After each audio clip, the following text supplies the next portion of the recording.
Hi there, I'm Claire from Claire Chancellor Coaching. I can hear my team going, ooh, she's up to the Queen of Wands. Now, I personally love the Queen of Wands. She brings forward a lot of passion, a lot of excitement, a lot of authority in her field. And the reason that I just love this card so much is because this card is 100% me. So don't read too much into who she is and therefore who Claire is, but yeah, there will be a lot of overlaying there within the meaning. So let's go, let's start this off properly. So today what I want to talk about is the Queen of Wands. Now the Queen of Wands, she makes things happen. She really is, sorry, so again, she really knows the art of manifesting. She knows and she believes that what she wants, she gets. Now, this isn't a bad thing. This isn't a spoiled thing. But she isn't challenged by facing difficult issues to be able to create what she wants. She will go for it a little bit, a little bit like that line. You know, like it knows exactly what it wants. It's gonna protect. It's going to bring in that fierce roar. You know, get out of my way. It's gonna happen. So she likes to lead, and she likes to lead with things being fair and just. She she can be very, very generous. She loves the fun. She loves connecting with people. The wands tell us there that she likes to set goals. You know, it's one thing after another. Does she take time out to celebrate? No, but she will take time out to have a good time between projects.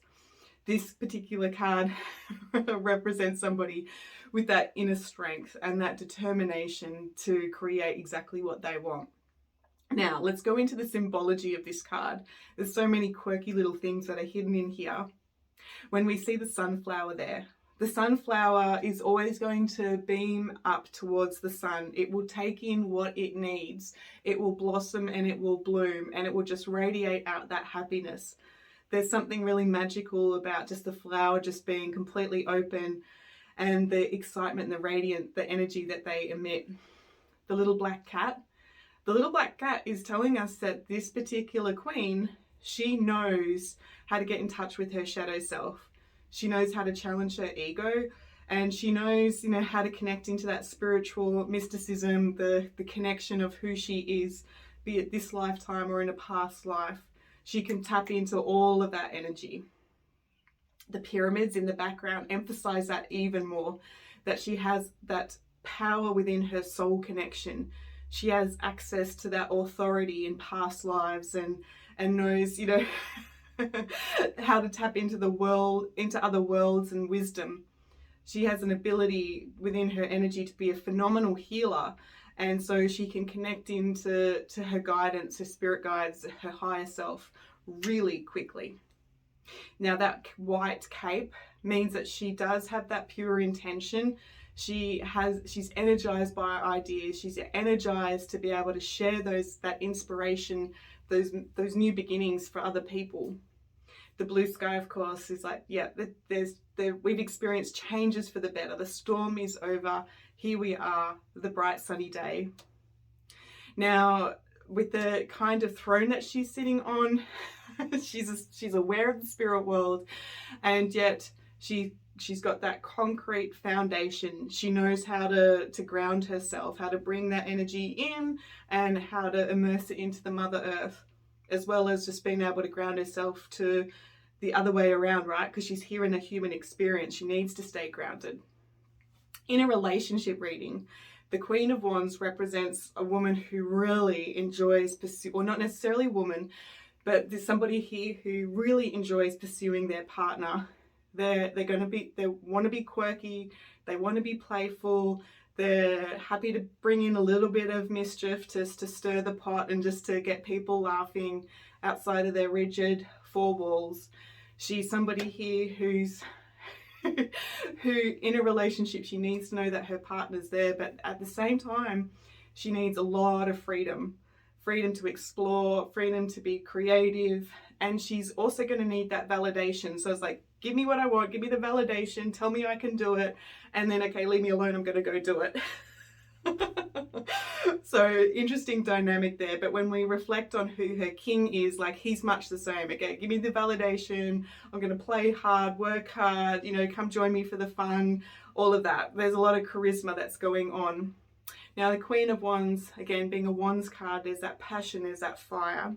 There's naturally, naturally the person involved in this reading is going to be naturally sexually charismatic. Like, they're going to want to flirt, they're going to want to be a bit playful with that. So let's switch things. We go reverse. So the Queen of Wands. She's very quick to get tense. She's very quick to get overwhelmed. She takes on way too many projects, and while she's quite passionate about each and every one of them, sometimes the action on getting one finished can be quite difficult because, you know, oh, what about this sparkly thing? And oh, what about that sparkly thing? But be assured that she's going to push pretty hard to get it done. This can cause a level of fatigue, you know, with the not prioritizing her self-care. It can create eye issues because they've been focused too much, and there isn't enough sort of flexibility when she gets caught in that pattern. It can indicate cold sores. There's like a limiting belief there on the humiliation, or a limiting belief on not wanting to be seen in a certain light. The Queen of Wands, you know, she'll put her hand up for plastic surgery or something of that nature, you know, get her hair dyed, all of that sort of artificial beauty, because she does want to be seen in a particular light. Can't relate that to me at all. And the other one there, the team are just saying, is shoulder pain. When this particular queen gets weighed down by the worries of the world because she takes on her responsibility way too seriously, it can really pull her shoulders down, and the weight, it'll pull her energy down, I should say, and it can create a level of, because she has such a high value for fairness and justice, that it can create neck issues because she's always holding her head up for justice. She's always ready to protect, you know, be in the battle, fight the good fight, fight for the underdog. Have I taken a breath?